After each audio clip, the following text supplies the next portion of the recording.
All right.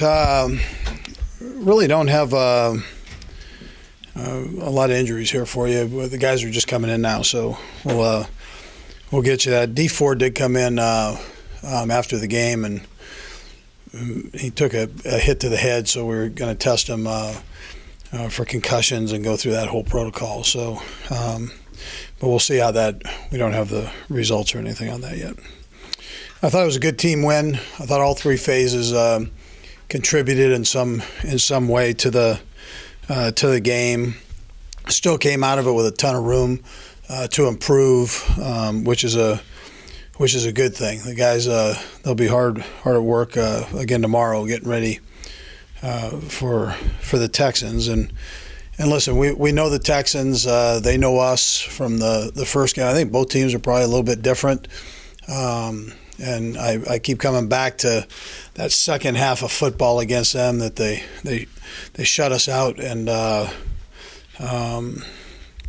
we've got to make sure that we figure all that out and the new stuff that they've got, and get ourselves ready to play against a good football team. So the turnovers, I'll take responsibility for the turnovers. They probably weren't very good calls for the situation that we were in and or coverage that we were in, and but the good part was that I saw Alex bounce back and make a great throw, a big-time trust throw to Demetrius. So that was a positive coming out of that.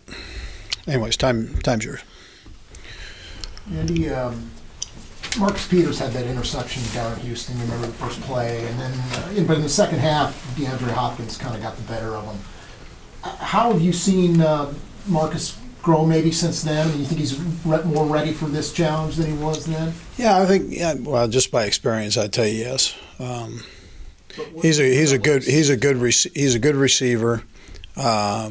He'll get up. He's going to challenge everybody, so he's not going to back down from anything.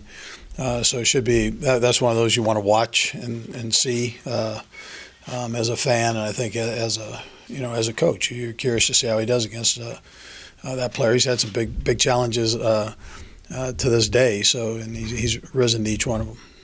And you remember the playoff game against Indy a few years ago? You guys came out and kind of ran some different stuff. It was it seemed like more creative, like you've been saving some stuff. I mean, what are the odds we kind of see you guys come out and let it rip a little bit this time too? Well, we haven't been saving much, to be honest with you. Every week here, our back's been to the wall, and it's I'd like to tell you that this is a one and done thing, but that's kind of the way it's been for about the last 6, 7, 8 weeks. So, we'll see. We'll see what we can put together. We'll try. Yeah. And what are the chances Justin Houston won't play Saturday? Listen, it's day by day. We're going to take it and see how he does. The positive was he practiced a little bit last week, which was a good thing. And then we'll just see how he does here this week. Yeah. How do you feel Tamba did yesterday? Yeah, it was good for him to get in. It's tough for him to practice on that indoor turf with his knees the way they are. So, he got out and he got some reps in and some work in and knocked some of the rust off and at the same time get it at game speed, which I thought was important. Do you suspect the same situation with Justin if he can play? Spot him rather than just throw him on the field? Well, the thing he can do is, if he can practice, that's an advantage. So, and that was one of the things about getting him back in there last week. As long as he was feeling all right. So, he did a pretty good job with what he was fed there, and then we'll just see with the game. What's the issue with Tamba as far as holding him back from more playing time? Is it just doing what he needs to do? Oh, this past game? Yeah. Or I wanted to ease him back in is what I wanted to do there. Let him get used to his brace, and I wanted to come out of this without his knees swelling up. So we just used him on third down pass situations. He snuck in on a couple other ones, but that was a little rough holding him back. So he could have played more if. He could have played. He could have played more. Bob always talks about affecting the quarterback. How do you guys feel like you did in that regard yesterday? I thought we did pretty good. We were able to get to the quarterback, and anytime you come out with 5 sacks, that's a pretty good day. So I thought we had pressure on him other times. I know coaches that go into the and aren't in the situation you're in would just say, well, what happened the last few weeks doesn't matter and we're going to treat this differently. But, I mean, do you believe that momentum can matter in a situation like this going into the playoffs with 10 wins in a row, that does mean something? Well, my stat guy up there, Mike Frazier, tell you momentum doesn't mean a thing. So, but yeah, no, I think there's something to that. I think there's you come in with a certain confidence. That's what's important. They've got the same thing going. We've got the same thing going. It should be a heck of a game, and kind of look forward to the challenge of it. So. Everett Wilson led the team with 6 targets yesterday. I'm just curious, how much of that was dictated by the coverage and the play call and all that? Yeah, well, we had a number of plays in for him, and they got dialed up. He's playing good football right now, so it's he's deserving of it, and quarterback has a lot of trust in him. Can this offense reach its full ceiling without the number 2 receiver emerging as a consistent playmaker? Well, it helps to have that. I think Albert's shown that he can be a productive guy. Do you anticipate the battle with him and Conley continuing going forward, like next year? I mean, is this something that's yet to be determined? Yeah, one of the neat things with Conley is he's played everywhere. So he's developed into that. Smart kid. So you see him at the X position. You see him a ton at the zebra position. He and Jason actually came out with equal number of plays 2 weeks ago. And then, you see him play some Z when Jeremy comes out. So he's been a nice addition to the crew. Does one of those guys have a better skill set for the slot? I think they're both pretty good in there. Yeah, I think they both did a pretty good job. Good feel. Against a guy like J.J. Watt, I mean, do you just have to kind of weather the storm, so to speak? Because obviously you guys played him at the beginning of the year, but their front seven seems to be hitting that momentum kind of thing here at the end of the season too. Yeah, they're playing very well. They had 8 sacks or so yesterday, and it's a pretty good number. They had constant pressure on the quarterback. JJ got his cast off, and so he's playing good football, but he's not the only one on that front that's playing good football. So, what a great challenge though for our offensive line. That's what it's all about, man. And they're going to line up and they're going to bring it. They're on turf. They've got a loud crowd. They'll be revved up. I mean, it doesn't get any better than that, right? So. In what ways has the offensive line sort of matured to handle that Texas front seven? Yeah, well, they've stayed consistent through it. It's not always pretty. That's not this crew. They're not going to win any beauty contest, but they come out and they'll battle you, and something to be said about that. Couple more guys. You like where Alex Smith is right now with his game?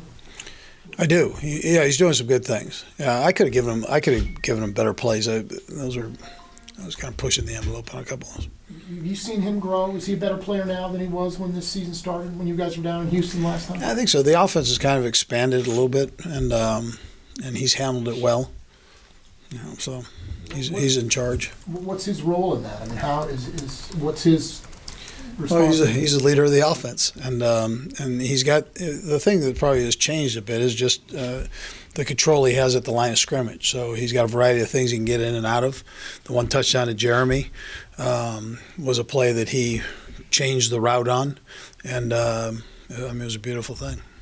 Andy, what did you see from your offense in those first couple series that you really want them to take into that Houston Texans game? Well, we scored. I mean, that's positive, and we did it on a long field. So that's always good. You eat up a little time, and you can get it in the end zone. Defensively, other than maybe playing nose tackle, is there anything you guys don't ask Ron Parker to do? Yeah, no, he's something. I mean, he plays corner, he plays nickel, which is tough, and he plays a safety position, which is kind of his home. But you have confidence that you can put him on their best inside receiver. You can go do that as a nickel player, and that's a different world in there. That whole nickel thing is a different deal. So. Does Ron kind of have a knack for that blitzing though? Seems like I remember a couple years ago when he was first here, that was kind of his role. When he got away from his back to it, just what kind of knack? Yeah, he's got a good feel. Not everybody can do that either. So he's got a good feel for the blitz, good tackler. He's got good instincts. Your players have mentioned your steadiness throughout the season. You not too high, not too low. The front mentioned the same thing. My question to you is, with your regular meetings with the chairman, How consistent was he during your conversations Yeah, with no. him? Like, what was his demeanor like when it was low, when it was bad? Yeah, I mean, he's been great. I've just he's we got full trust in Doris and I, and he's always projected that. Maybe when we were 1-5, he was different away from, but with us, he was phenomenal. He was phenomenal. So, good person, real good person. With TJ then PJ. How much of a difference would you say Alex Smith's willingness to take off and run has made for this offense? Because it seemed like before about week 7, he wasn't doing a whole lot of that, and then all of a sudden he's become kind of lethal in that category. Yeah, no, that's that's a tough thing on defenses.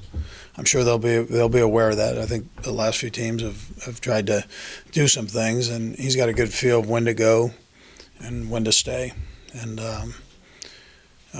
so yeah, I mean that puts pressure on the defense. Last one, B. Coach, you spoke about the development of the offensive line. Jeff Allen, who missed the first 16, wasn't able to go in the first game. Just what is his addition to the offensive line meant for their overall development team? Yeah, he brings a little nasty to that group.